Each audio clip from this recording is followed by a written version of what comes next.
الحمد لله رب العالمين والصلاة والسلام على نبينا محمد وعلى آله وصحبه أجمعين. اللهم رب اشرح لي صدري ويسر لي أمري واحلل عقدة من لساني يفقهوا قولي. أما بعد. السلام عليكم ورحمة الله وبركاته. Drago braćo, cijenjene i poštovane sestre, hvala Allahu tebareke ve taala koji nas je počastio prije svega najvećom blagodati, a to je blagodat upute, blagodat Islama. A zatim, hvala mu tebareke ve taala na neizmjernim i velikim blagodatima slobode. Da uživamo i mi danas, evo, svjedočimo tu veliku blagodat slobode koju, znate, većina ljudi u svijetu, posebice muslimana, itekako ne uživa. Mi smo se danas bez ikakvih problema okupili da zajedno govorimo o Allahovoj vjeri. Pa uživamo te blagodati slobode da govorimo šta želimo i s kim želimo i kada želimo i koliko želimo i do koliko god mi to želimo. Znajte da su to velike blagodati koje su mnogi ljudi uskraćeni. Pa je na nama neki način obaveza da budemo zahvalni Allahu tebareke ve taala, da se zahvaljujemo na ovim blagodatima, jer one same po sebi nisu tek tu. Nama kada je lijepo, podrazumijeva se kod većine ljudi da to je lijepo, da to tako treba biti, a nije tako. Pa je obaveza da se zahvaljujemo Allahu tebareke ve taala. Zašto?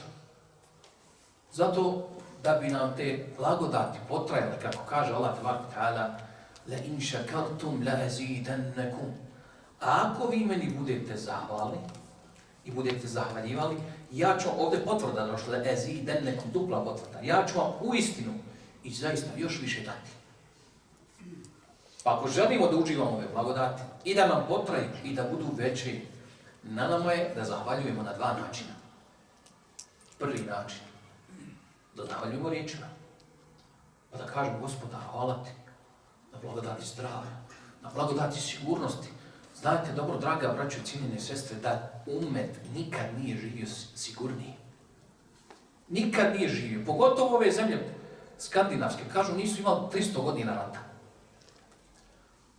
U vrijeme poslanika sa sebe, koliko je bilo bitki i pohoda? Jedni kažu 27, jedni kažu 29. Živiš par mjeseci u miru, pa ide bitka, pa ide izvidnica, pa ubijstvo. Mimo toga putovanja putuješ sporo, neugled, opasno. U taj vakat, duž srednjeg vijeka, najpoznatije zanimanje je bilo trunsko razmirištvo. I ti se bojiš, putuješ, ne znaš što doći živ. I rizikuješ i svoj život i imetak, svašta nešto. Mi danas putujemo, apsolutno te to ne interesuje. Apsolutno ne brineš hoće li ti neko nešto nažao uraditi. Tako da to su zaista velike blagodati koje moramo biti svjesni da bi uživali. Pa je prije svega obaveza da zahvaljujemo jezikom. Ali to nije dovoljno. Trebamo zahvaljivati i svojim djelima. Kako čovjek da zahvaljuje djelima? Jednostavno. Da koristimo te blagodati u onome u čemu je naš Gospodar zadovoljan. Pa ja molim Allaha tebareke ve taala da ovo naše današnje sjelo i druženje bude dokaz za nas. Da smo mi ti koji danas zahvaljujemo Allahu tebareke ve taala djelima, praksom. Da koristimo i da radimo aktivnosti ono s čim je naš Gospodar zadovoljan. A ovo su veliki skupovi. Ovo su najčastiji skupovi. Trudimo se kad dolazimo na ovakve skupove da pokušamo povesti one koji možda nisu od nas. Koji nisu baš na našem ovom nivou i na ovome na čemu smo mi. Pa čak i da spava, mi nekada pravimo osude pa vidimo čovjeka dođe tu, nije od nas, spava pa ga neko i nagrdi. Bolje takav ovdje i da spava, ali da je za nama. Kažu on je zalutao, nije, na ovakvim skupovima nema zalutali. Na ovakvim skupovima nema zalutali. Zašto? Poslušajte veličanstveni hadis poslanika sa sebe. Kaže poslanik sa sebe: na zemlji postoji grupa meleka koji hode zemljom samo da traže ovakve skupove. Traže gdje se spominje Allahovo ime, gdje se čini zikr Allahu. I tako hode zemljom dok ne nađu to mjesto. A onda povikaju i kažu ostalim melekima, dođite ovdje, evo naš smo ono zbog čega smo se mi iskupili. I onda kada se iskupe, kada dođu na to mjesto, a mjesto gdje se Allah spominje nije nužno mjesto gdje se zikr čini doslovno, gdje se kaže subhanallah, alhamdulillah, Allahu akbar, nego gdje god se Allahu ime spominje. Bilo da je to halka Kur'ana, bilo da je to predavanje, bilo da je to druženje u ime Allaha s braćom, gdje se Allahu ime spomeni. Pa kada se iskupe ti meleki, šta kaže gospodar? Gospodar ih upita, a on je znaniji od njih. Pa kaže, kako ste zatekli moje robove? A onda oni kažu, gospodar naš, zatekli smo ih da te hvali, da te veličaju i da te spominju. A onda jedan iz grupe meleka kaže, ali gospodaru, među njima ima čovjek koji nije od njih. Među njima ima čovjek koji je došao drugom potrebom. A onda Allah ta'ala kaže veličanstvene riječi. Ovo zapamtite. Mene ovaj hadis svaki puta fascinira. Kaže Allah ta'ala humul qavmu la yashqa bihim jalisum. Oni su takav skup. Oni su takvo društvo i takva društvina da među njima nema propalih. Među njima nema nesretnih, među njima nema zalutalih. Zato gledajmo uvijek da povedemo nekog sa nama koji nije možda kao mi. I onaj koji zaluta, on je dobrodošao ovdje. I onaj koji dovoljno neslušan, koji spava, neka ga tu. Jedne prilike se kod, mislim da je to bio na Sremin šeh, Allah mu se smilao, da su tako imali predavanje. Pa jedan od tih tu došao i spavao. Nije bio od njih. Drugi su to primijetili, pa su ga upitali. Jel? Ne mira. Kažu, zašto si ti došao? On kaže, ja sam došao zbog ovog hadisa. Jer sam čuo da su ovo skupovi gdje nema propalih. Pa on hoće kazati, ja sam za sebe, djelujem da sam propao, makar da dođem na to društvo. Pa da budem od tih sretnih, da budem i ja dobrih. Pa ovaj čovjek ostale ljude rasplakao. Zato trudimo se da koristimo priliku, da dolazimo na ova društva. Ovo je blagodat. Povrh svega još jedna blagodat.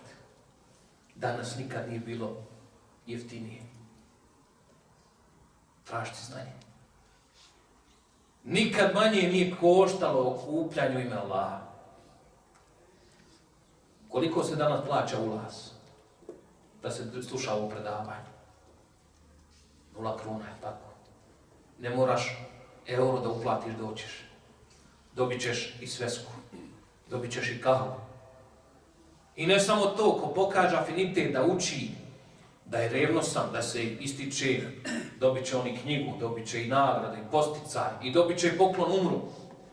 Draga braćo i cijenjene sestre, mi danas nikad više nismo poklanjali, drugi odlaze na umru, pa te ovdje, te ovdje. Znanje je besplatno, prije su ljudi znali trošiti svoj imetak cijeli. Danas je nama to neshvatljivo, zato što mi ne gledamo s tog spektra. Nemamo taj kontekst. Ljudi su doslovno prodavali svoj imetak. Jahja ibn Ma'in, poznati pratioc Ahmed ibn Hanbala, veliki učenjak, je, kaže, na putu traženja znanja potrošio 1.050.000 srebrnjaka. Danas potrošiš 20 milijuna kruna da ideš učiti. Prodaš kuću svoju. Da ideš učiti, ne znaš ti gdje ideš i gdje će završiti. Kaže, sav je taj novac potrošio u traženje znanja, da na kraju, kaže, ostao bez papuća. Nije imao obuće sa sobom na čime će da hodi zbog znanja. Tada, u taj vakat, do prije nekih 50 godina, da hoćeš da naučiš nešto, ne samo islamu, medicina, arhitektura, bilo šta, morao da putuješ. Ali se podrazumijevalo i da trošiš imetak, i na prijevoz, i na hranu, i na smještaj, i na obezbiđenje. Iz jednog grada u drugi grad pratite ta i ta vojska ili ta i ta security. Tako je to prije bilo. I danas ne moraš ništa platiti da učiš. Danas nije traženje znanja. Danas nije traženje znanja. Mi generalno to kažemo, traženje znanja, tražiti znanje. Šta znači? Samo kad razlučiš. Traženje znanja. Dakle, ti tražiš, ti odlaziš, ti moliš. Danas je nuđenje znanja. Danas ti se servira sve na noge. Danas gotovo možeš da biraš ko će da ti dođe. Dođe tebi na noge. Ti praviš termin. Danas je prvo predavanje 12, tako dalje. Prije su ljudi dolazili, dođe ispred vrata svoga učitelja, ne samo islamskog učitelja. Dođe ispred učitelja i kaže, ne kucam mu na vrata. Čeka ga da on izađe. Kad on izađe. Pa kad on izađe, onda mu traži termin i moli ga da mu da termin, da uči. Zato danas rijetko mi da možemo kazati da neko traži znanje. Danas je to više nuđenje znanja. Danas je to jackpot, kako mi kažu. Nevjerovatne prilike. Za džaba. Da se naučimo, da se odgojimo. Da sami sebe postičemo, sami sebe čuvamo. Ja sam bio u nekim drugim zemljama gdje nije besplatno. Ovakva druženja nisu besplatna. Evo ti iđete u Ameriku, koji je bio u Americi. Sve se plaća. Sve se plaća. Hoćeš predavanje, sve će platiti. Moraš platiti ulaz, moraš platiti, da bi prostorije opstale, moraju svi dobro da plaćaju. Hoćeš da dovedeš nekog učenjaka, hoćeš da dovedeš bilo koga ko vodi islamu, moraš masno da ga platiš. Koliko su u Švedskoj halke kurbana? Ništa od tako. Trebaš samo da odvedeš dijete kod šeha i to je to. Ja sam bio u Americi kod baba, koji svaki čas plaća ne znam koliko desetina dolara. Čas za njegovo dijete. Ima šeha, svako predavanje ide i to je to. Platiš. I ne samo to, kada je dolazio u Bosnu, kada je bio 5 sedmica, u Bosni kazao mu je šef, vidi, ovaj termin što ti djeca imaju, on i dalje stoji. Ti ako ne budeš mogao, ako ne budi dijete, moglo ti će to platiti. I on je platio 5 sedmica tih predavanja, tih halkih termina, nisu mu djeca bila. Zato što su bili u Bosni. A mi danas, pa i ovdje u Švedskoj, imamo te blagodati, ima ovdje kapaciteta, ima uleme. Ima ljudi koji će se potruditi da nam obezbijede da uživamo to znanje. Da nam djeca uče, da mi učimo, da se postičemo. Sve su ovo velike blagodati. Zato je neophodno da se napominjemo s vremena na vrijeme. Da zahvaljujemo Allahu tebarek ve taala i riječima i djelima kako bi potrajalo, a samim tim radimo veliki ibadet.